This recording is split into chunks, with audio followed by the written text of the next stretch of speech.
মাসের গুরুত্ব ফজিলত বর্ণনা করা হচ্ছে। এই মাসের ফজিলত কি? এই মাসে বেশি বেশি করে ইবাদত বন্দেগী করা, গুনাহ থেকে বিরত থাকা, এবং কি কি আমল করব, কি কি ইবাদত করব। এই মাসে ফরজ ইবাদতের পরে যা কিছু করব সবগুলো নফল ইবাদত। নফল ইবাদত করার জন্য কোনো পন্থা পদ্ধতি নেই। আপনি যত করতে পারেন ততই আপনার ফায়দা, ততই আপনার লাভ। এর জন্য বিশেষ কোনো পন্থা পদ্ধতি নেই, তার প্রয়োজন নেই। এই মাসে কিছু বিশেষ আমল রয়েছে যেগুলো রাসূল সাল্লাল্লাহু আলাইহি ওয়াসাল্লামের হাদিস দ্বারা প্রমাণিত।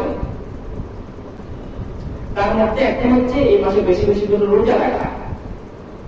মুহররম মাসে বেশি বেশি করে রোজা রাখা। আফদালুস সিয়ামি বাদা রমাদান শাহরুল্লাহিল মুহররম। রাসূলুল্লাহ সাল্লাল্লাহু আলাইহি ওয়াসাল্লাম বলেন, মাহে রমজানের পরে সবচেয়ে শ্রেষ্ঠ রোজা মুহররম মাসের রোজা। অন্য হাদিসের মধ্যে আছে, মাহে রমজানের রোজা ফরজ হওয়ার আগে এই মুহররম মাসের রোজা ফরজ ছিল। রমজানের রোজা আমাদের উপর ফরজ কিনা? ফরজ। ফরজ ইসলামের সূচনা লগ্ন থেকে ছিল না, পরবর্তীতে ফরজ করা হয়েছে। রমজানের রোজা ফরজ হওয়ার আগে এই মুহররম মাসের রোজা ফরজ ছিল, কিন্তু যখন রমজানের রোজা ফরজ করা হয়েছে তখন ওই ফরজটা উঠে নেওয়া হয়েছে, যে এখন যার ইচ্ছা সে মুহররম রোজা রাখতেও পারে, নাও রাখতে পারে, মানে গুনাহগার হবে না। কেউ যদি রাখে সে বিরাট সওয়াবের মালিক হবে, কেউ যদি না রাখে গুনাহগার হবে না।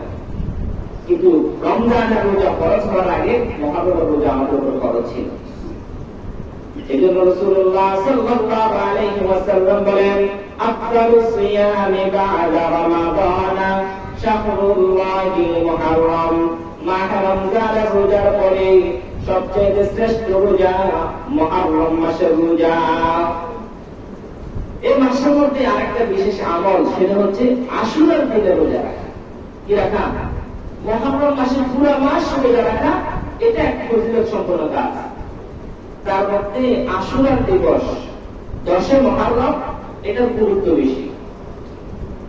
মুহররম মাস পুরোটাই সম্মানিত, মর্যাদা সম্পন্ন। তার মধ্যে আশুরার দিন 10 মুহররম, এটার গুরুত্ব বেশি। এটা রোজে আযল সৃষ্টির সূচনা লগ্ন থেকে আশুরা এটা সম্মানিত দিন, কারণ এই দিনে আল্লাহ পাক রব্বুল আলামিন অনেক ঐতিহাসিক ঘটনা এই দিনে ঘটিয়েছেন। সেজন্য এই দিনে রোজা রাখা এটাও বিশেষ আমল। সিয়ামু ইয়াউমি আশুরা আহতাসিবু আলাল্লাহ আন ইউকাফিরা আস-সানাতাল্লাতী ক্বাবলাহু ওয়াস-সানাতাল্লাতী বা'দা।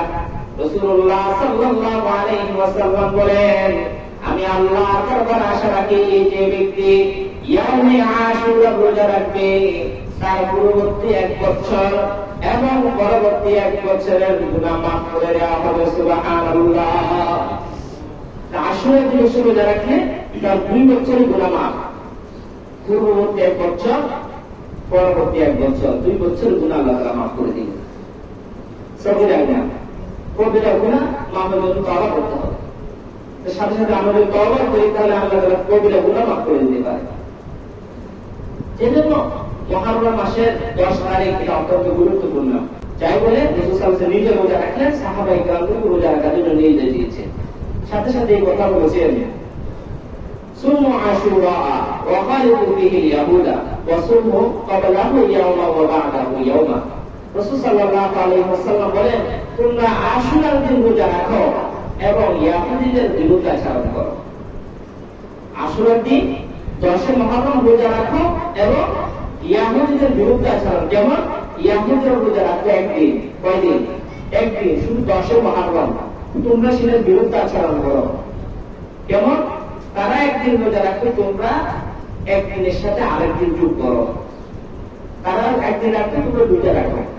তার আগে একদিন অথবা পরে একদিন, 2টা মিলে রাখো, তখন ইহুদীদের বিরুদ্ধাচরণ হবে।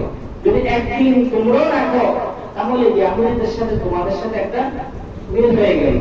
ওই মিলটা যাতে না হয় সেজন্য রাসূল সাল্লাল্লাহু আলাইহি ওয়াসাল্লাম বলে তোমরা আশুরার দিন রোজা রাখবে, তার আগে অথবা পরে আরেকটা রোজা রাখবে। তো আশুরার কততম কোন দিন হিসাবে পরে? বুধবার। বুধবার হলো 10 মুহররম, 10 তারিখ। যেটা রাত হবে মঙ্গলবার দিবাগত রাত। কেউ যদি বুধবার দিন আশুরা রোজা রাখে তাহলে তাকে ভাত খাইতে হবে কোন দিন? মঙ্গলবার দিন দিবাগত রাত। তো আশুরার দিন হবে যে বুধবার। এখন কেউ যদি আশুরা রোজা রাখে তাহলে দুইটা রোজা রাখে, মঙ্গল বুধ অথবা বুধ বৃহস্পতি, মঙ্গল বুধ অথবা বুধ বৃহস্পতি, এই 2 দিন রোজা রাখবে। আরেকটা আমল হচ্ছে 10 মুহররমের দিন পরিবারের খানাকে মুক্ত হস্ত করা, মানে পরিমাণ থেকে একটু বাড়াই করা, একটু ভালো বিষয়, ভালো খাবার দাবারের সন্তানদের জন্য মুক্ত হস্ত ব্যয় করা, মানে কি একটু উত্তম খাওয়া দাওয়ার ব্যবস্থা করা। রাসূল সাল্লাল্লাহু আলাইহি ওয়াসাল্লাম বলেন যে তোমরা 10 মুহররম পরিবারের জন্য মুক্ত হস্ত ব্যয় করো। এই মুক্ত হস্ত ব্যয় করলে কি হবে? মুহররমের 10 তারিখ আশুরার দিবসে কেউ যদি পরিবারের জন্য মুক্ত হস্ত ব্যয় করে তাহলে আল্লাহ পাক রব্বুল আলামিন তাকে সারা বছর সচ্ছলতা দান করবেন। কি দান করবেন? সারা বছর সচ্ছলতা দান করতে আমরা একটু মুক্ত হস্তে একটু সন্তানদেরকে, পরিবারের লোককে একটু ভালো আপ্যায়নের ব্যবস্থা করবো সেদিন।